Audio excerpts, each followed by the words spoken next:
नमस्कार दोस्तों, कैसे आप सब लोग। स्वागत है आपका अपने चैनल GS7 ट्यूटोरियल्स पे। मैं मनीष, आपका टीचर, आपका दोस्त, स्वागत करता हूँ आपका अपने चैनल पे। तो जैसा कि दोस्तों आप देख रहे हैं कि मैं क्लास 10th NIS की बुक से होम साइंस से वीडियो लेके आया हूँ। गृह विज्ञान पुस्तक 1 से है। सब्जेक्ट कोड आप देख सकते हैं 216। तो आज हम इसमें पार्ट 6 का पर्यावरण चैप्टर पार्ट 2 करेंगे। पार्ट 1 मैंने पिछली क्लास में कराया था, जिसका मैं लिंक आपको डिस्क्रिप्शन में डाल दूंगा, आप लोग देख लीजिएगा। तो चलिए हम सीधा पार्ट पे चलते हैं। जैसा कि हमने इससे पिछली क्लास में हमने पढ़ा था वायु प्रदूषण के बारे में, अब हम आगे पढ़ेंगे जल प्रदूषण के बारे में। जैसे कि आप देख सकते हैं 6.3 टॉपिक है इसका, जल प्रदूषण। तो जल प्रदूषण आइए क्या है, कैसे होता है, हम देखते हैं चैप्टर में। कि हम में से अधिकतर लोगों को सुरक्षित पेयजल नलों से प्राप्त होता है। इस पानी को नगर निगम प्राधिकारियों द्वारा साफ कराने के पश्चात आपको घरों में भेजा जाता है। ठीक है। आपके ज़्यादातर आज के डेट में सबके घरों में पानी किससे आता है? नगर निगम से आता है। पहले कुओं से, तालाबों से लेते थे। तो इस अब क्या है कि नगर निगम के द्वारा साफ पानी करके आता है लोगों के घरों में। तो इसमें उपस्थित कीटाणुओं को नष्ट करने के लिए इस पानी का उपचार भी किया जाता है।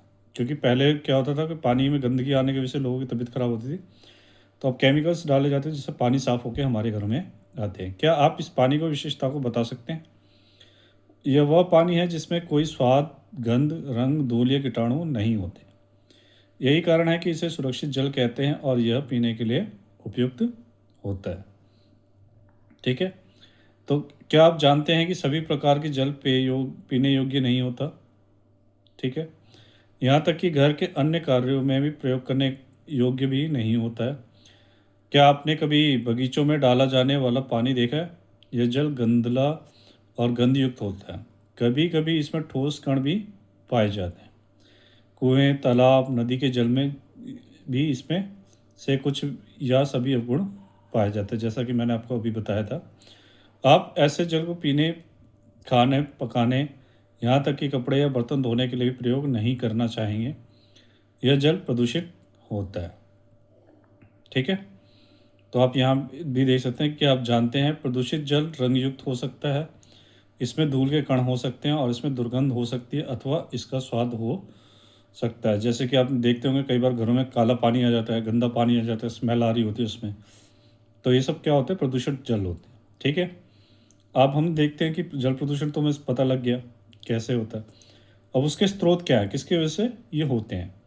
तो जल उस समय प्रदूषित होता है जब उसमें निम्नलिखित वस्तुओं को डाला जाता है। सबसे पहला होता है घरेलू अपशिष्ट। ठीक है। घरेलू अपशिष्ट विभिन्न घरेलू गतिविधियों या क्रियाओं से उत्पन्न होता है।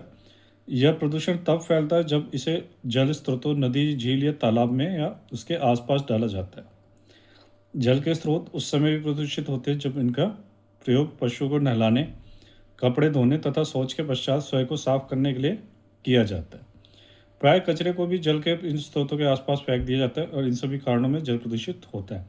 जैसे कि आप नहाते हैं, पशुओं को धोते हैं, कपड़े धोते हैं, शौच के पानी, ये सब जो जाके आता है, ये क्या करता है? पानियों में मिल जाता है। क्योंकि इसमें बहुत सारी चीज़ें मिली होती हैं, बहुत तरीके के रसायन मिले होते हैं, तो ये भी जल को प्रदूषित कर देता है। फिर इसके बाद आता है औद्योगिक अपशिष्ट। फैक्ट्रियों से आने वाले अपशिष्ट में अनेक हानिकारक तथा विषैले पदार्थ होते हैं। ये अपशिष्ट पदार्थ नदियों, तालाबों तथा सागर में प्रवाहित होकर इनके जल को प्रदूषित करते हैं। कृषि अपशिष्ट, कृषि के लिए रासायनिक खाद, कीटनाशकों का प्रयोग सामान्य रूप से किया जाता है। वर्ष के दौरान इस खेतों में बहने वाला कटाव पानी में मिश्रित होकर पानी को प्रदूषित करता है। अतः यह पानी जल स्रोतों जैसे नदियों, झरनों तथा तालाबों में मिलकर जल के इन विभिन्न स्रोतों को भी प्रदूषित कर देते हैं। तेल का रिसाव। कभी कभी सागर के बड़े क्षेत्र में तेल के टैंकरों से तेल का रिसाव हो जाता है। इसके कारण सागर का जल प्रदूषित हो जाता है। इसके कारण उस जल में विद्वान पौधे तथा जीवों को हानि पहुंचती है। तो जल प्रदूषण के स्रोत क्या है? घरेलू अपशिष्ट, जो घर से गंदगी जाती है पानी में। कृषि अपशिष्ट, जैसे कृषि से आपने पढ़ा, कीटनाशक रसायन जो हम सब्जियों को बचाने के लिए, कृषि को बचाने के लिए छिड़काव करते हैं, वो भी बह के पानी में चले जाते हैं। औद्योगिक अपशिष्ट, जो फैक्ट्रियों से पानी निकलता है, केमिकल्स निकलते हैं, वो भी जाके पानी को ख़राब करता है। तेल का रिसाव, जो जहाँ तेल बनता है वहाँ तेल भी पानी में चला जाता है। तो आपको पता है तेल पानी में घुलता नहीं है और ये तेल की गंदगी भी पानी में घुल जाती है। ठीक है, फिर है जल प्रदूषण के प्रभाव। तो प्रदूषित जल से कौन प्रभावित होता है? जी हाँ, वे सभी इससे प्रभावित होते हैं जो इस प्रदूषित जल का सेवन करते हैं, जैसे मनुष्य, पशु और पेड़ पौधे। आपने समाचार पत्रों में पढ़ा होगा कि बरसात के मौसम में किसी विशेष क्षेत्र में लोग बड़ी संख्या में हैजे तथा जठरांत्र शोथ से पीड़ित हो गए हैं। प्रातः यह बताया जाता है कि इस प्रकार की महामारी का मुख्य कारण उस क्षेत्र में साफ पेयजल की अनुपलब्धता है। असुरक्षित पानी को पीने के कारण हैजा, टाइफाइड, तपेदिक तथा पेचिशी जैसी बीमारियां हो जाती हैं। ठीक है, कौन कौन सी बीमारी होती है आप लोग अंडरलाइन कर लीजिएगा असुरक्षित पानी पीने से, जैसे हैजा, टाइफाइड, तपेदिक और पेचिस। ठीक है, ये आपको 1 नंबर एमसीक्यूज में आ सकते हैं, तो आप लोग नोट डाउन कर लीजिएगा। ठीक है, प्रदूषित पानी से नहाने से त्वचा संबंधी रोग तथा एलर्जी हो जाती है। जल में रहने वाले जीवों तथा पौधों जैसे मछलियों और समुद्री शौचालय, ठीक है, समुद्री शैवाल और अन्य समुद्री पौधे भी प्रदूषित जल से प्रभावित होते हैं। ऐसा इसलिए होता है क्योंकि प्रदूषित जल में ऑक्सीजन की मात्रा कम हो जाती है। वे प्रदूषित जल में मर जाते हैं क्योंकि ऑक्सीजन के बिना वे सांस नहीं ले पाते। फिर है जल प्रदूषण के नियंत्रण के तरीके। अब तो हमने देख लिया कि जल प्रदूषण किस वजह से होता है, उनके स्रोत क्या थे। अब हम क्या पढ़ रहे हैं, जल प्रदूषण को कैसे नियंत्रण कर सकते हैं। तो क्या आप जल प्रदूषण को रोकने के लिए कुछ उपाय सुझा सकते हैं? उपायों को निम्नलिखित सूची को देखें। सुनिश्चित करें कि जल के स्रोत में गंदा जल तो नहीं मिल रहा है। दूसरा है, उद्योगों द्वारा गैर उपचारित अपशिष्टों को नदियों या तालाबों में डालने की अनुमति तो नहीं देनी चाहिए। फिर है, खुले में तथा जल स्रोत के समीप शौच के लिए नहीं जाना चाहिए। ठीक है, इसके लिए उचित शौचालयों का प्रयोग करना चाहिए। फिर है, शौचालय, सॉकपेट, कूड़ेदान और निम्न भूमि जहाँ कूड़ा कचरा डाला जाता है जल स्रोतों से दूर होने चाहिए। मतलब जहाँ भी आप कूड़ा डालते हैं वहाँ पे आसपास जल स्रोत जो भी हैं उससे दूर होना चाहिए। फिर है, जल स्रोत में या उसके समीप नहाना अथवा कपड़े धोना या पशुओं को नहीं नहलाना चाहिए। कपड़ों को धोने तथा पशु को नहलाने के लिए विशेष रूप से बनाए गए तालाबों तथा कुओं में एकत्र वर्षा के जल का प्रयोग करना चाहिए। फिर है, कूड़ा कचरा नदियों और समुद्रों में नहीं डालना चाहिए। फिर है, यदि आप जल स्रोत के रूप में किसी कुएं या तालाब का प्रयोग कर रहे हैं तो कुआं पक्का होना चाहिए और इसके चारों ओर मुंडेर और पक्की फर्श होनी चाहिए। जल को साफ बर्तनों में भरकर तथा ढककर रखना चाहिए। पानी निकालने के लिए हाथों को पानी में नहीं डुबोना चाहिए। फिर आप यहाँ देख सकते हैं गतिविधि है, एक्टिविटी जिसको इंग्लिश में बोलते हैं, कि 10 घरों का सर्वेक्षण करें और देखें कि वहाँ पेयजल के भंडारण के लिए किन तरीकों का प्रयोग किया जा रहा है या जल को पीने योग्य किस प्रकार बनाया जा सकता है। इन तरीकों को सही या गलत तरीके से रूप में वर्गीकृत। ऐसा करने से आप ज़्यादा और नॉलेज ले सकते हैं। फिर आपका देख रहे हैं कि पाठगत प्रश्न है आपका 6.3 में सही विकल्प का निशान लगाया कि जल मनुष्य के पीने योग्य होता है जब निम्नलिखित तत्वों से मुक्त होता है। तैरते हुए पदार्थ, अवांछित गंध, सूक्ष्म रोगाणु, उपयुक्त सभी। ठीक है, घरेलू अपशिष्ट जल प्रदूषण का कारण बनते हैं क्योंकि अपशिष्ट जल मृदा में होते हुए भी भीतर भूमि के भीतर जाता है। शौचालय, रसोइयों आदि से निकला अपशिष्ट जल जल स्रोतों जैसे नदी, नहर तथा तालाबों आदि में जाता है। फैक्ट्रियों तथा ऊर्जा संयंत्रों आदि से अपशिष्ट जल, उपयुक्त सभी। और थर्ड है आपका जल स्रोतों के समीप कपड़े धोना, क्योंकि उनमें से निकलने वाले मैल तथा साबुन जल में बह जाता है। ये मृदा द्वारा सोख लिए जाते हैं और भूमिगत जल में मिल जाते हैं। ये बचे रह जाते हैं और इनका कीचड़ बन जाता है। उपयुक्त सभी के लिए उत्तरदायी है। ठीक है, और सेकंड क्वेश्चन, जल स्रोतों में तेल के रिसाव के कारण वहाँ उपस्थित पौधों तथा जीवों के इस प्रकार का प्रभाव पड़ता है। तो ये क्वेश्चन है, ये इसका आंसर आप, मुझे तो पता है, आप लोग करिएगा। अगर मेरे को कमेंट के माध्यम से पूछे, कोई भी डाउट हो, मैं आपको उसका सॉल्यूशन बता दूँगा।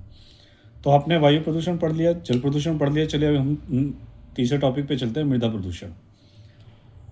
मृदा मतलब मिट्टी। तो मिट्टी कैसे प्रदूषित होती है, चलिए आज उसके बारे में भी जानते हैं कि मृदा प्रदूषण का तात्पर्य उस हद तक होने वाले भौतिक, रासायनिक तथा जैविक परिवर्तन से है जिनको मनुष्यों और अन्य जीवों के ऊपर हानिकारक प्रभाव पड़ता है।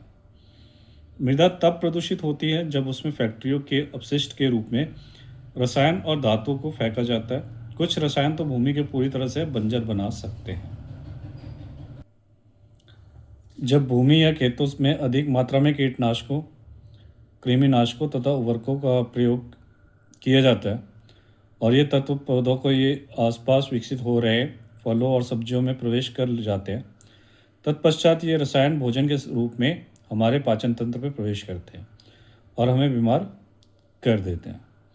पिछले हफ्ते रमेश का पुत्र बीमार हुआ था और उसके पेट में कुछ विकार उत्पन्न हो गया था। डॉक्टरों ने उसे बताया कि मिट्टी के नंगे पैर घूमने के कारणों से यह समस्या हुई। घर में कूड़ा कचरा मिट्टी में डाला जाता है और तब वो सड़ जाता है और इसके कारण ज़मीन पर कीट, कृमि तथा रोगाणु पनपने लगते हैं। तो इससे आप समझ गए होंगे कि खाली खाने पीने से ही तबीयत खराब नहीं होती है। मिट्टी जहाँ की प्रदूषित हो जाती है वहाँ मिट्टी पे चलने से भी, आपके पैरों में गंदगी जाने से भी कीड़े मकोड़े उसमें भी घुस जाते हैं और आपको बहुत बीमार कर सकते हैं। इसलिए कीचड़ गंदगी की से हम लोगों को दूर रहना चाहिए और जब भी हम आते हैं तो हमारे पैर धो के हमें घर में जाना चाहिए। कूड़े कचरे में विभिन्न बीमारियों के रोगाणु मौजूद हो सकते हैं। जब लोग खुली जगह पर शौच तथा पेशाब करते हैं तो वहाँ की मिट्टी में रोगाणु और कृमि पनपने लगते हैं। जब हमें नंगे पांव उस मिट्टी पर चलते हैं तो ये रोगाणु और कृमि हमारे शरीर में प्रवेश कर जाते हैं और हमारे पाचन तंत्र को प्रभावित करते हैं। ये भोजन चक्र के माध्यम से पशुओं तथा पौधों से में भी प्रवेश कर सकते हैं। इस प्रकार सभी जीव इसका शिकार बन सकते हैं। आपने यह देखा होगा कि भारत में खुली जगह पर शौच और पेशाब करना एक सामान्य बात है। पेशाब तथा शौच में कीटाणु तथा जीवाणु होते हैं जो मृदा में मिलकर उसे प्रदूषित कर देते हैं। जब बारिश होती है तो वह प्रदूषित मिट्टी बहते हुए जल के स्रोतों तक पहुंच जाती है और जल के इन स्रोतों को पूरी प्रदूषित कर देती है। कुछ लोगों को कहीं भी थूकने की आदत होती है। थूक की यह लार न केवल आसपास के वातावरण को दूषित करती है बल्कि उसके जीवाणु रोग को भी जन्म देते हैं। यह लार सूख का उद्देश्य तो हो सकती है किंतु इसके कीटाणु यथावत बने रहते हैं और मृदा को प्रदूषित करते हैं। देखा आपने मृदा को कितने तरीके से प्रदूषण किया जाता है। तो उसका प्रभाव क्या पड़ता है, मृदा प्रदूषण के प्रभाव क्या पड़ते हैं। आपने पढ़ा है कि घरों आदि से निकला अवशिष्ट, शौच, पेशाब और खुले में थूकना आदि मृदा को रोगाणु के फैलाने के स्रोत है। आप यह भी जानते हैं कि जब हमें नंगे पांव मिट्टी में चलते हैं तो उस मिट्टी में उपस्थित जीवाणु तथा कीटाणु हमारे शरीर में प्रवेश कर जाते हैं और हमें बीमार बना देते हैं। कई प्रकार औद्योगिक तथा कृषि अपशिष्ट मिट्टी में मिलकर उसे प्रदूषित कर देते हैं। इस प्रदूषित मिट्टी में फल और सब्जियां उगाई जाती है तो यह हानिकारक रसायनों को अपनाने में अवशोषित कर लेती है। ठीक है, रसायनों को क्या करती है, अपने में अवशोषित कर लेती है। मनुष्य तथा पशु इन फलों और सब्जियों को सेवन करते हैं और बीमार पड़ जाते हैं।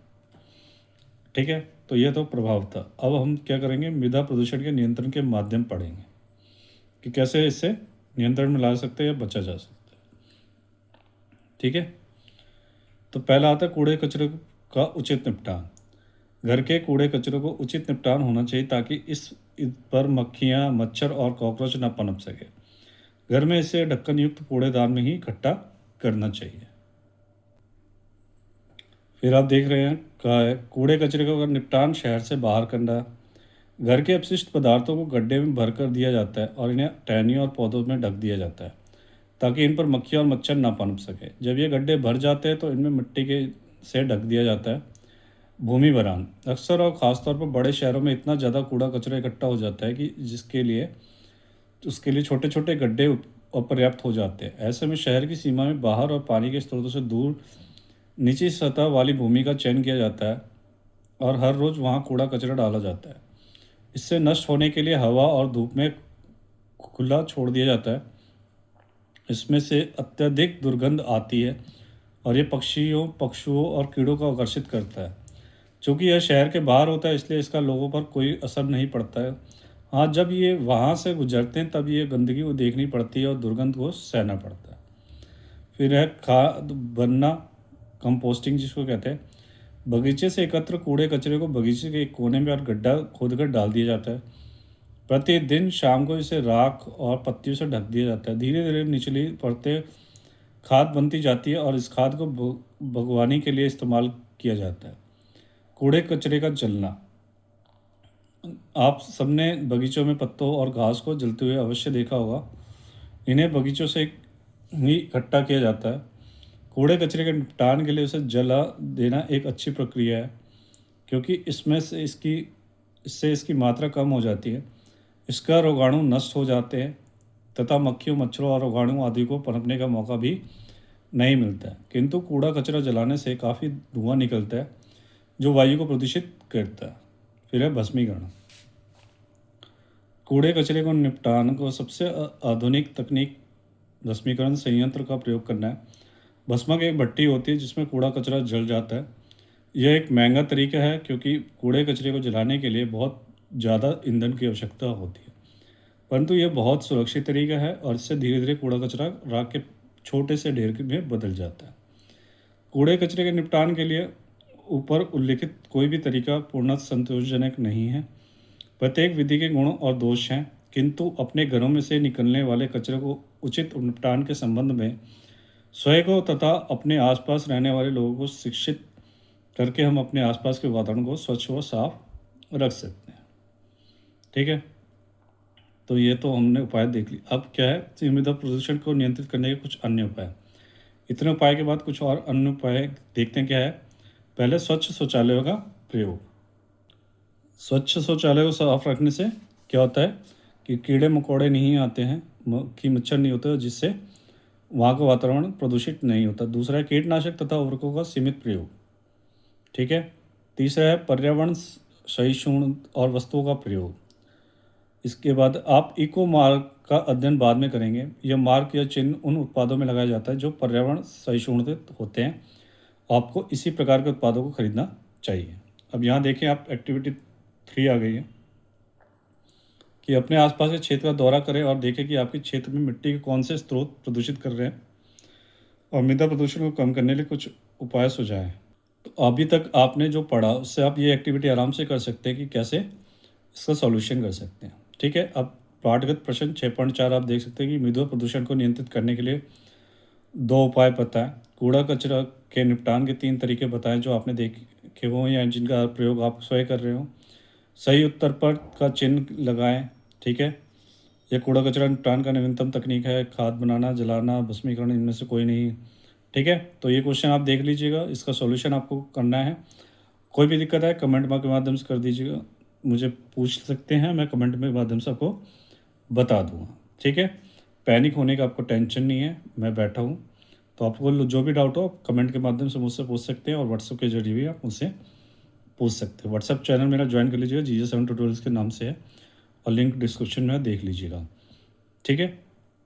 अब अगला हम चलते हैं ध्वनि प्रदूषण पे। ठीक है। जैसा कि आप देख सब पा रहे हैं, ध्वनि प्रदूषण, मृदा प्रदूषण पढ़ लिया, जल प्रदूषण पढ़ लिया, वायु प्रदूषण पढ़ लिया। अब सबसे इम्पोर्टेंट आता है ध्वनि प्रदूषण। कि आप घर में हैं, ट्रैफिक की आवाज़ के हो रही है, ज़ोर से गाना चलाते हैं, उससे भी आप ध्वनि होता है।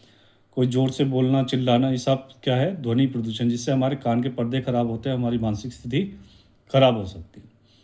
तो ध्वनि प्रदूषण क्या है, देखते हैं कि आप संगीत या तथा मित्रों के साथ वार्ता का आनंद लेते हैं, किंतु जब आप मशीनों के चलने तथा लाउडस्पीकरों का शोर तथा चलाते हुए यातायात की ध्वनि सुनते हैं, तो आप देखते हैं कि इस ध्वनि को तीव्रता अत्यधिक होती है और यह ध्वनि आपको परेशान कर देती है।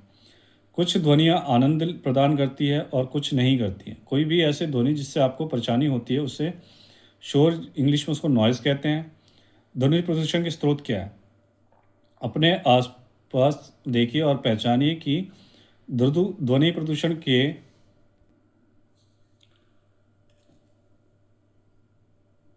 अपने आसपास के देखिए कि पहचानिए कि ध्वनि प्रदूषण के कौन कौन से स्रोत आपके आसपास विद्यमान हैं। इसमें से कुछ स्रोत इस प्रकार हो सकते हैं: मोटर वाहन, रेलगाड़ियाँ और विमान, लाउडस्पीकर, रेडियो तथा टेलीविज़न जब वे ऊंची आवाज़ में चल रहे हों, उद्योग तथा मशीनें।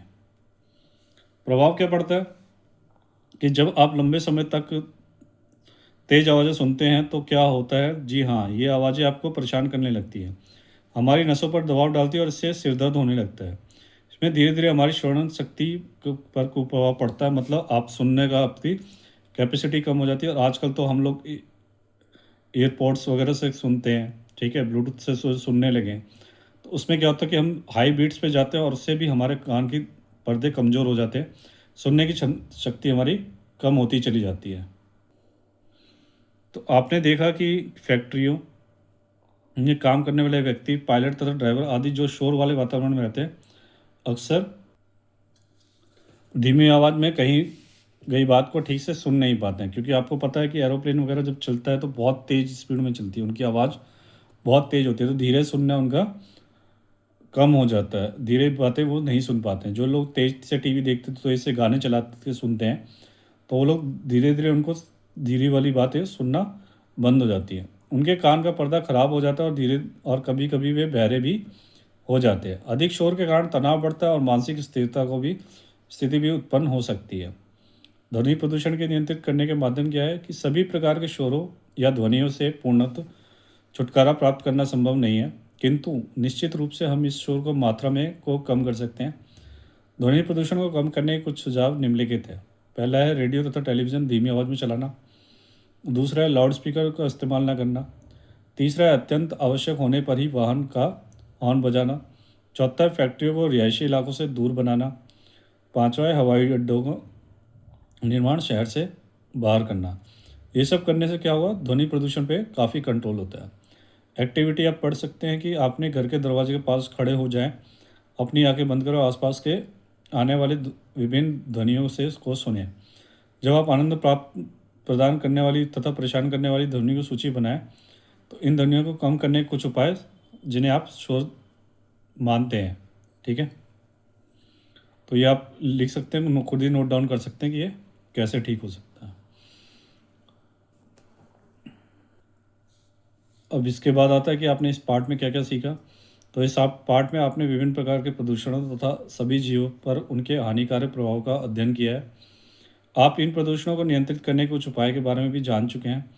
उपयुक्त जानकारी का अध्ययन करने के पश्चात हम कह सकते हैं कि प्रदूषण को नियंत्रित करना पूर्णतः हमारे ही हाथों में है। हमें धुआं रहित ईंधन इस्तेमाल करके अपने वाहनों को सही अवस्था में रखकर उनमें से निकलने वाले धुएं को भी नियंत्रित करना होगा। उद्योग धंधों के लिए ऊंची ऊंची चिमनियाँ लगानी होंगी ताकि उनसे निकलने वाला धुआं सीधा आकाश की ओर चला जाए। इन छोटे छोटे प्रयासों से हम लोगों को अंधेपन व सांस के रोगों से बचा सकते हैं। हमारा यह भी कर्तव्य है कि हम ध्वनि के प्रदूषण को भी बहुत कुछ कम कर दें और लोगों को बहरा होने तथा मानसिक तनाव से बचा लें।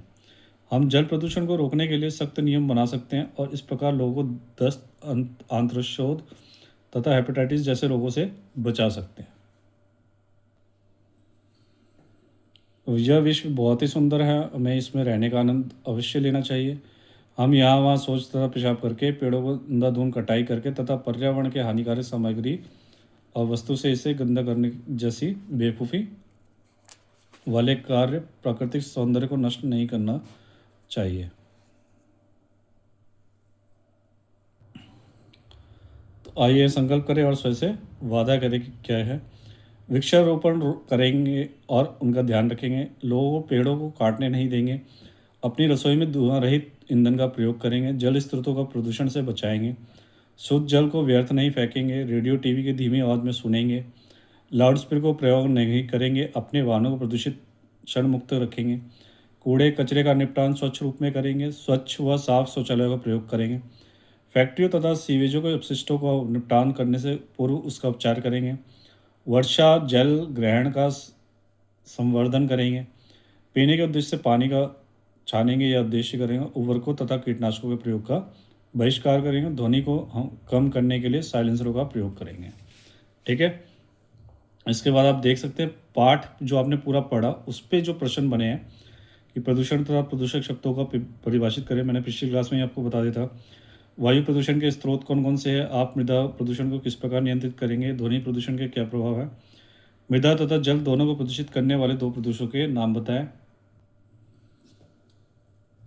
आप अपने आसपास धुएं से होने वाले प्रदूषण को किस प्रकार कम कर सकते हैं और हमें मिट्टी में शौच पेशाब या थूकना क्यों नहीं चाहिए। तो दोस्तों आप यहाँ देख रहे हैं पाठगत प्रश्नों के उत्तर जो 6.1, 6.2, 3, 4 जो मैंने कहा था आप लोग करिएगा, उसके आंसर यहाँ दे रखे आप लोग करने के बाद मैच भी कर सकते हैं। और जो पाठगत प्रश्न है उसके क्वेश्चन आप लोग करने की कोशिश करिएगा और कमेंट के माध्यम से बताइएगा कि आपको कोई भी दिक्कत आएगी। मैं जो नेक्स्ट वीडियो लेके आऊँगा क्वेश्चन आंसर्स का, तो उसमें आपको मैं इसका सॉल्यूशन करवा दूंगा, ठीक है। तो वीडियो पे एंड पर बने रहने के लिए धन्यवाद। कहने को तो ये पार्ट 6 पर्यावरण का चैप्टर था। चैप्टर पढ़ने में बहुत अच्छा लगा और बहुत कुछ सीखने को मिला कि कैसे आप वायु प्रदूषण, जल प्रदूषण, ठीक है, मृदा प्रदूषण, ध्वनि प्रदूषण के बारे में आप लोगों को नॉलेज भी मिला और उसको कैसे ठीक भी कर सकते हैं। दोस्तों, लाइफ में कुछ चैप्टर जो है हमें बहुत कुछ सिखा के जाते हैं। तो इस चैप्टर ने उम्मीद है कि आपको बहुत अच्छे से ज्ञान दिया होगा और इसके माध्यम से आप जीवन में आगे भी बढ़ सकते हैं और लोगों को इसके बारे में जागरूक भी कर सकते हैं। तो ये एक चैप्टर ही नहीं, जागरूक करने वाला चैप्टर था। तो दोस्तों, वीडियो के एंड तक बने रहने के लिए धन्यवाद। उम्मीद है चैप्टर आपको अच्छा लगा होगा। जो लोग पहली बार चैनल पर आए हैं तो उन आपको वीडियो अच्छा लगा हो तो आप लोग प्लीज़ लाइक, सब्सक्राइब और शेयर ज़रूर करिएगा ताकि आपके साथ दूसरों तक ये पहुंच सके, और बेल आइकॉन दबा दीजिएगा ताकि मेरे नए वीडियोस आप तक पहुंच सके। सब्सक्राइब करने से ये होगा कि आपको नए नए मेरे वीडियोस आपको मिलते रहेंगे, तो आप लोग लाइक सब्सक्राइब ज़रूर करिएगा। ठीक है, मिलते हैं नेक्स्ट वीडियो में और नई क्लास के माध्यम से। और आप लोग सोशल मीडिया के और भी प्लेटफॉर्म से मुझसे जुड़ सकते हैं, जैसे टेलीग्राम, व्हाट्सएप, फेसबुक और इंस्टाग्राम। आपको जहाँ भी सूटेबल लगे आप लोग जुड़ सकते हैं। आप लोग पढ़िए और आपको जो भी प्रॉब्लम हो कमेंट के माध्यम से मुझसे पूछ सकते हैं। व्हाट्सएप पे आपको जो भी शेयर करना हो आप मुझे बता सकते हैं। ठीक है, तो इन ऑफलाइन ऑनलाइन दोनों क्लास चलती है, तो आप लोग जैसा सूटेबल लगे आप मुझे बता दीजिएगा। तो वीडियो के एंड पर रहने के लिए धन्यवाद। मिलते हैं नए वीडियो में बहुत जल्दी, और आप लोग बिल्कुल आराम से पढ़िए। बाकी आपको कोई भी डाउट हो तो मैं मिलते बैठा हूँ आपके लिए। तो मिलते हैं नेक्स्ट वीडियो में, तब तक के लिए थैंक यू।